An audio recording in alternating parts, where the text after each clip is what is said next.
Vamos a hablar hoy de Boris Godunov. Así que hay que ubicarse durante el reinado de Iván el Terrible, para empezar. Esto es siglo XVI. Entonces, el zar Iván el Terrible, que tenía un consejero favorito que se llamaba Boris Godunov. Este tipo provenía de una familia muy humilde, había servido 10 años en la guardia y luego había pasado a servir en la mesa del zar Iván. En 1580 el zar le dio el título de boyardo, es decir, de noble, y para probar su amistad casó a su segundo hijo, Fiódor, con la hermana de Godunov. ¿Está claro? Sí. O sea, Iván tenía algunos hijos. El segundo de ellos era Fiódor y lo casó con la hermana de Boris Godunov, que lo ayudaba ahí en la mesa, qué sé yo, y tenía el título de noble. Un día se produjo una pelea entre Iván y su primer hijo, que también se llamaba Iván.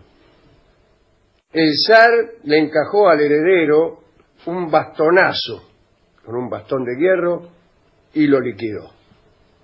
Y bueno, el sucesor pasaba a ser entonces su segundo hijo, Fiódor, nada menos que el cuñado de Boris Godunov. En marzo de 1584 murió Iván el Terrible mientras jugaba al ajedrez con su consejero. Se consagró entonces a Fiódor nuevo zar. Era un muchacho tímido, a cada momento solicitaba los consejos de Godunov, que era quien verdaderamente detentaba el poder. La pareja imperial, Fiódor y la hija de Boris Godunov, tuvieron un hijo, pero fue una niña y además murió tempranamente.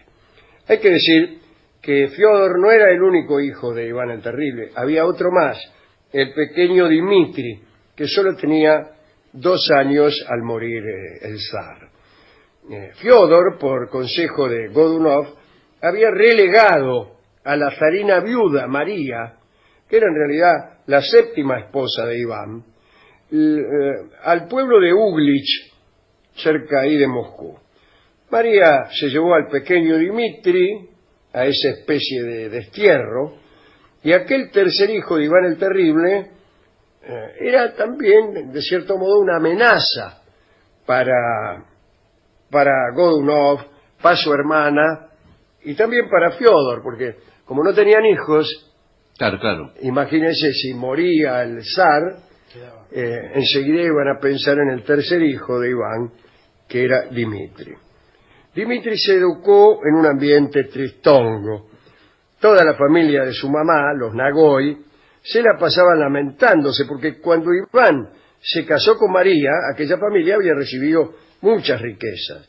Con el advenimiento de Fiódor y la regencia de Godunov, había terminado esa era gloriosa para ellos, y los Nagoy responsabilizaban de esto naturalmente a Godunov y querían verlo muerto, vamos. Por su parte, Godunov enviaba espías para ver cómo andaba Dmitri. Si Fiódor moría sin descendencia, Dmitri reinaría y Godunov seguramente caería en desgracia. Allá por 1590 apareció en Uglich un enviado de Godunov que se llamaba Vitiagovsky. Oficialmente estaba encargado para controlar los gastos de María, la zarina viuda, y de su familia, los Nagoy, digamos. Pero en verdad era un espía que había enviado Godunov para ver los movimientos de sus enemigos. En mayo de 1591, Dmitri estaba jugando en el patio de su residencia con unos amiguitos. La nodriza Irina Tuchkova vigilaba al príncipe. De pronto empezaron los gritos. ¡Ay, ay, ay! La ex zarina María fue a ver qué pasaba y encontró a su hijo Dmitri cubierto de sangre al pie de una escalinata con un corte en la garganta. Bueno, se armó un tumulto fenomenal. Los Nagoy acusaron inmediatamente al enviado de Godunov, a Vitiagovsky, y Vitiagovsky se escondió donde pudo, pero enseguida lo descubrieron y lo lincharon. Unos días más tarde, Boris Godunov envió a Uglich, al pueblito, una comisión para que investigara el asunto. Se interrogó a todos los testigos. La nodriza Tuchkova dijo que Dmitri jugaba con 4 compañeros a la svaika, un jueguito que consistía en lanzar un cuchillo contra una tabla y clavarlo. Mirá qué juego para que juegue un niño. Bueno, en un momento Dmitri padeció un ataque de epilepsia, enfermedad que ya tenía, ¿no? Y se hirió mortalmente con su cuchillo. Los compañeros de juego dijeron lo mismo, y el historiador ruso Platonov dice que fue eso lo que pasó, y no otra cosa, y que además el Vitiagovsky ni siquiera estaba presente allí. Todos los testigos hablaron del gran mal de la epilepsia como el detonante de un accidente.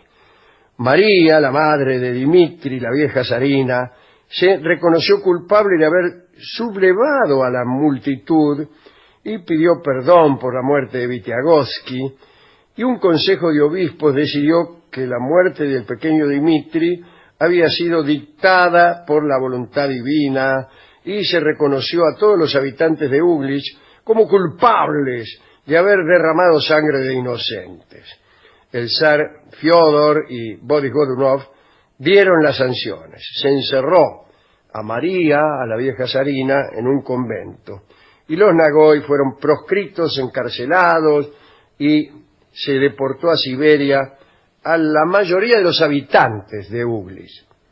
En 1598, el zar Fiódor murió de melancolía, y el trono de Rusia quedó vacante.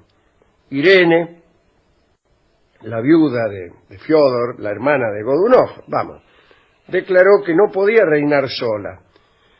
La nobleza y el alto clero suplicaron entonces a Boris Godunov que se ciñera la corona.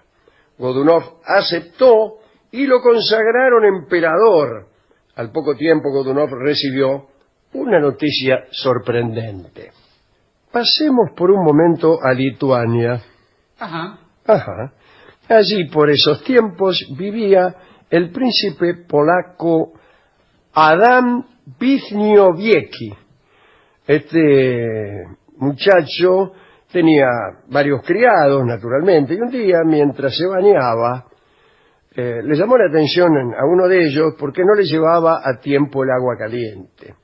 Y el criado le respondió: si supieras quién te sirve, me tratarías de otro modo.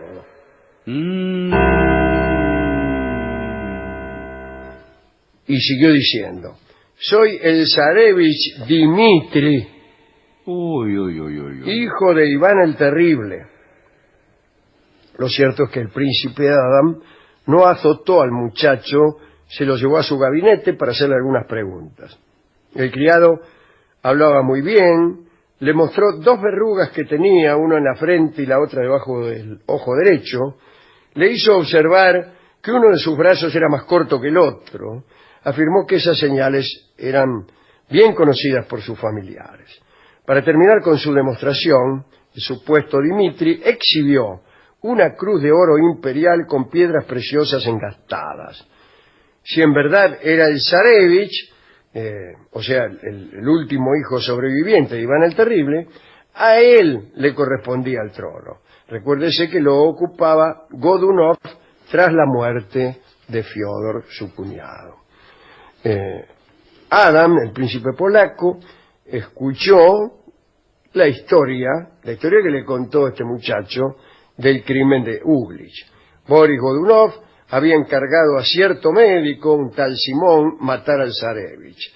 Llegado a Uglich, Simón, conmovido por la corta edad del príncipe, no se animó a cometer el crimen. Y el día señalado, este médico se apoderó del hijo de un siervo, que en este caso parece que no lo conmovió, al médico y lo degolló en su apartamento.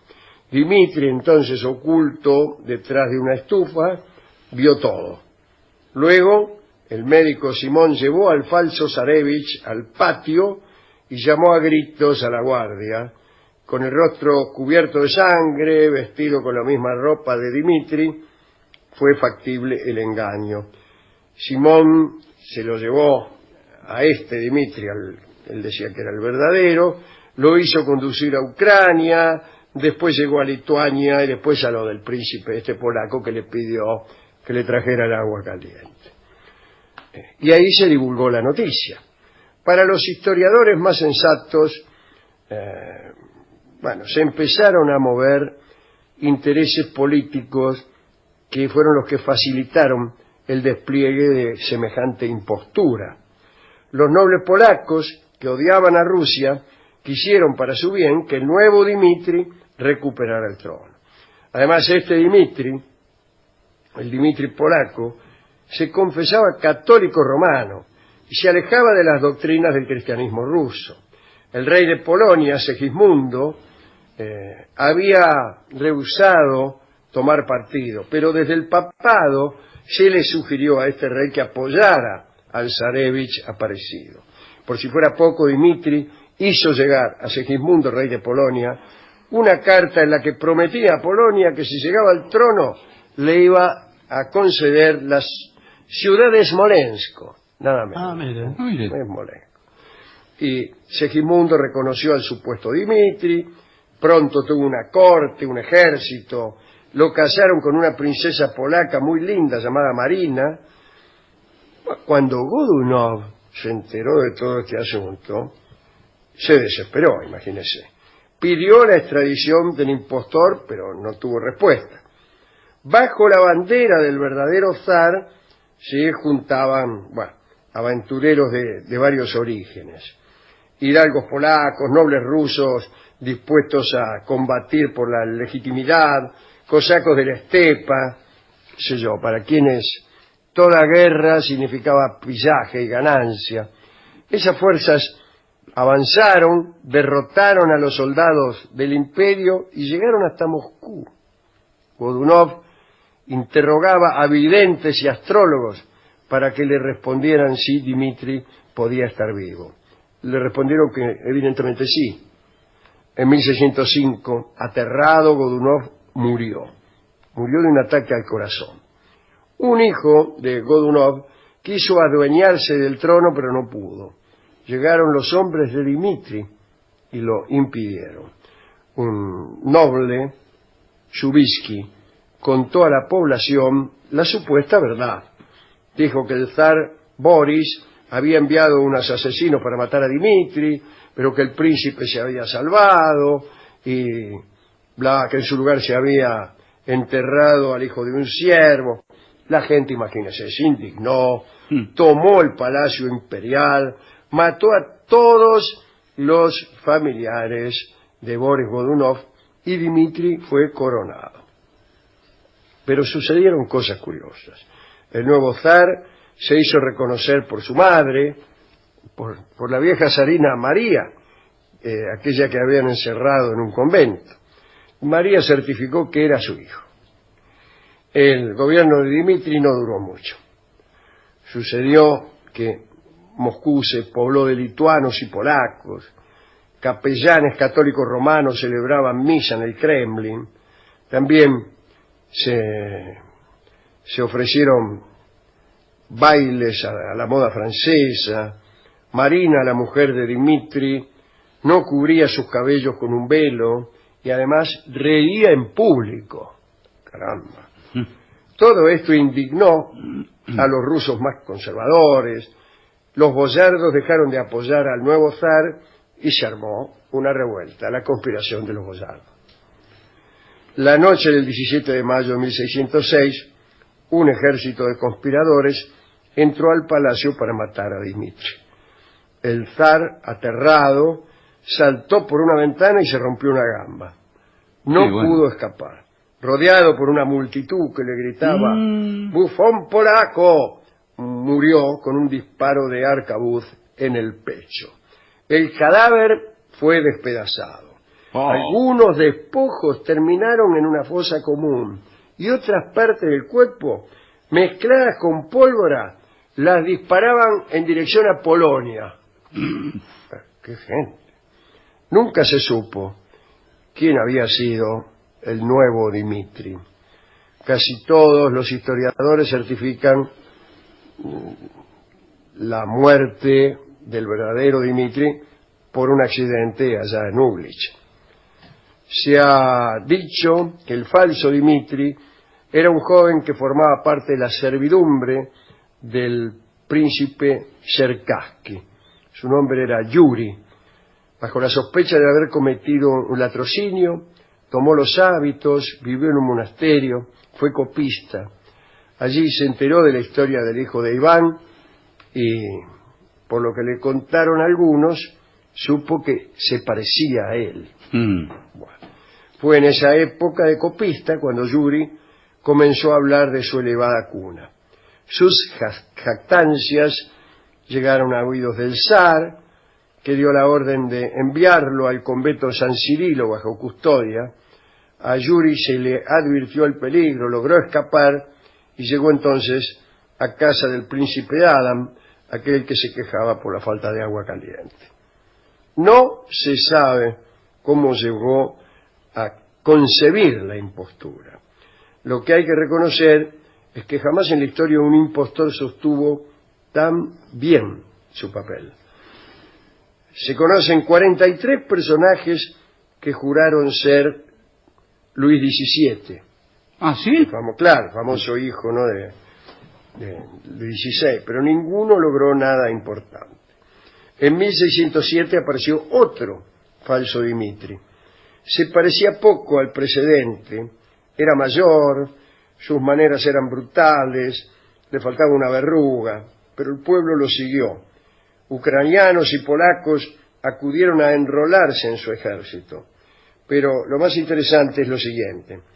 Mientras el pueblo mataba a su esposo, Marina, la mujer del primer falso Dimitri, había logrado escapar y se unió al bando del tercer Dimitri y lo reconoció como su marido y vivieron juntos 10 años, aunque en una corte poco digna, ¿no?, que se dedicaba solo al pillaje. Poco a poco sus partidarios se cansaron y los últimos de ellos lo asesinaron cerca de la ciudad de Kaluga. Entre tanto, digamos que se había elegido un nuevo zar, perteneciente a una familia que jamás había reinado. Era Miguel Romanov. Linda historieta. Qué cosa, qué impresionante. Muy hermosa historia. Hay una película de Eisenstein.